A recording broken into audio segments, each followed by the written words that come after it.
नरसिंह मेहता जी शिव जी के मंदिर में पहुंच गए।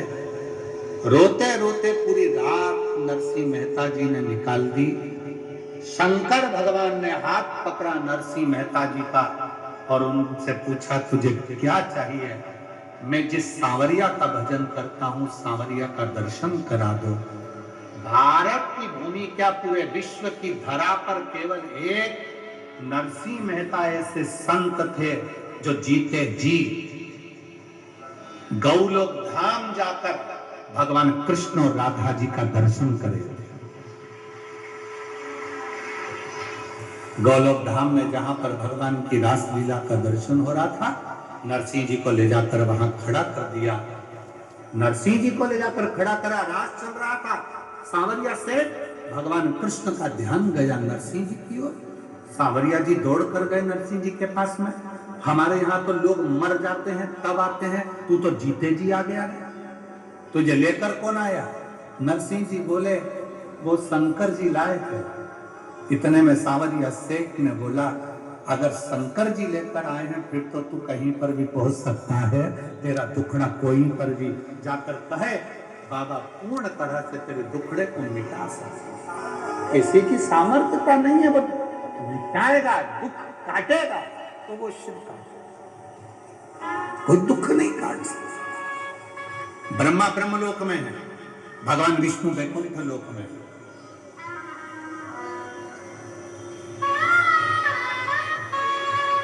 जितने देवता पृथ्वी पर प्रकट हुए सबके जाने की खबर है, सबके जाने का प्रमाण है और सबकी कथा है।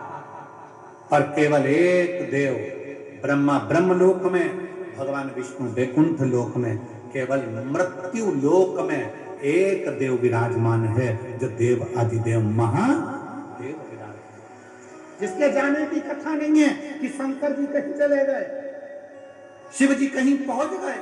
शंकर के तो यही कैलाश पर, काशी में, सोमनाथ में, मल्लिकार्जुन में, यहाँ तक प्रयागराज की धरा पर भी, अगर पूरी भूमि पर, पृथ्वी पर कहीं पर भी घूम कर देख लो, शिव हर जगह मिल जाएगा।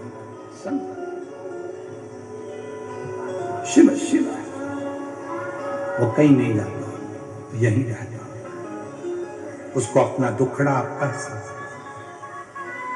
हमने कभी भी आप लोगों से ये नहीं कहा कि बहुत दूर शंकर जी का मंदिर हो तो वहां जल चढ़ाने जाना। हमने हमेशा आपसे कहा कि आपके घर के पास में जो शंकर जी का मंदिर है, वहां एक लोटा जल चढ़ाना प्रारंभ करो। क्यों?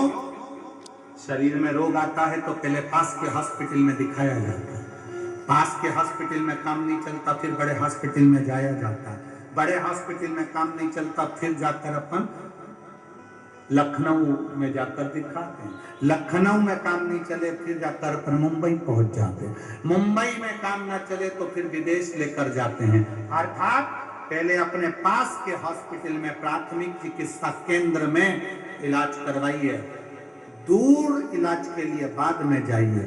पर दुनिया के लोग पहले दिन से विचार कर लेते हैं, अब की बार मुझे केदारनाथ जाना है, अब की बार मुझे अमरनाथ जाना है, अब की बार मुझे कैलाश पर्वत का दर्शन करने, परिक्रमा करने जाना है। हमारा निवेदन है, जो लड़के, जो लड़कियां, जो बेटे, जो बेटियां, जो नवयुवक बेटा बेटी कहते हैं मैं अमरनाथ जाऊंगा, अमरनाथ जाऊंगा, अमरनाथ जाऊंगा, पहले उनकी माँ से, माँ को पूछना चाहिए अपने बेटे से, अपनी बेटी से। तो पास के मंदिर जाता है, पहले पास के मंदिर जा, और जब पड़ोस के मंदिर में तेरा दिल लग जाए शंकर को एक लोटा जल चढ़ाने में, तब समझना कि अमरनाथ बाबा का दर्शन करने जाएगा तो वो तुझे गले से लगा लेगा, वो तुझे अपने हृदय से लगा लेगा। मालूम पड़ा, हमारे यहाँ जो बड़े बड़े डॉक्टर होते हैं, बड़े बड़े हॉस्पिटल में बैठते हैं, वो छोटी वाली फाइल को देखते हैं, ला दिखा, पहले तुमने डॉक्टर को दिखाया? हाँ साहब, हमारे गांव के डॉक्टर को दिखाया था। फाइल दिखाओ, लो साहब ये फाइल, ठीक है। और किसी को दिखाया? हाँ साहब हम प्रयागराज गए थे, वहां दिखाया, प्रयागराज की फाइल दिखाओ, ये साहब। फिर हम काशी गए थे, काशी की फाइल दिखाई। फिर हम मथुरा गए थे, मथुरा की फाइल दिखाई। उसी तरह जब तुम अमरनाथ, केदारनाथ, कहीं उच्च बहुत ऊपर जाकर अगर भगवान का दर्शन करोगे तो वो भगवान भी कहेगा, ला जरा फाइल दिखा, कहां कहां होकर आया है, कहां के शिवलिंग पर जल चढ़ाया है, मैं भी तो जानू। तू मेरे करीब में आया, आ मेरे पास नजदीक आ, वो बुझाए, वो स्वीकार करेगा। टूट गए जैसे उस मनोहरा भगत का, मनोहरा सुतार का घड़ा टूट गया था, आंसू से शिव को प्रसन्न कर लिया था। शिव पुराण कहती है, भगवान शंकर की कथा कहती है, शिव तत्व कहता है, शंकर की कथा कहती है, भगवान को दिल से, विश्वास से, भक्ति से रिझाने का प्रयास करोगे तो शिव रीझ जाएगा, भगवान शंकर रीझ।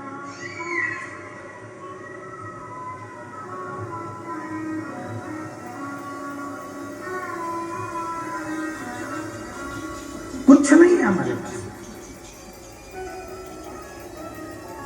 क्या है तुम्हारा? शरीर भी तो तुम्हारा खुद का नहीं है, माता पिता ने दिया। धन कहते हो तुम्हारा है तो वो भी तुम्हारा को किसी न किसी ने दिया। कुछ भी तुम्हारा नहीं है, केवल एक ये आत्मा जो परमात्मा ने खुद ने दी है।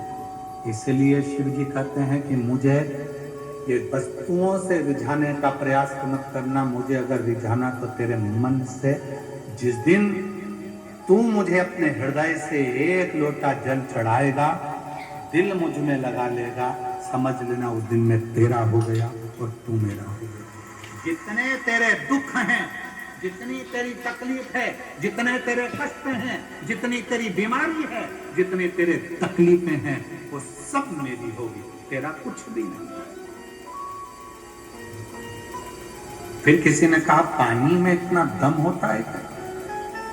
एक लोटा जल, पानी में इतना दम होता है क्या कि जल चढ़ाया और जल चढ़ाते से ही शिव जी हमारे दुख काटना प्रारंभ कर देते हैं।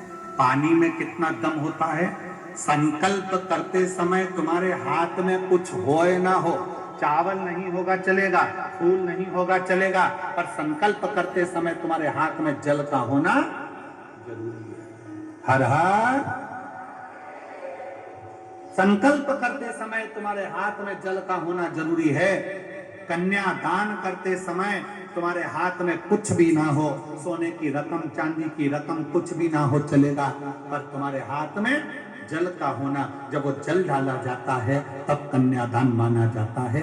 जल का होना जरूरी है। उसी तरह जब पिंड किया जाता है, तर्पण किया जाता है, तिलांजलि दी जाती है, उसमें जल का होना जरूरी है। उसी तरह जैसे पितरों को रिझाने के लिए जल, प्रकृति को रिझाने के लिए जल, उसी तरह शिव महापुराण की कथा कहती है अपने दुख को मिटाने के लिए भी एक लोटा जल का होना बहुत जरूरी है। एक लोटे जल का होना बहुत जरूरी। वो जल हमारे जीवन का कल बदल देता है। कोई जल्दी बनता है, कोई लेट बनता है। शिव को जल चढ़ाने वाला एक दिन सेठ जरूर बने। वो सेठ बना कर रखता है, बस वो तुम नियम से एक लोटा, एक पत्र है, अच्छा है देखिए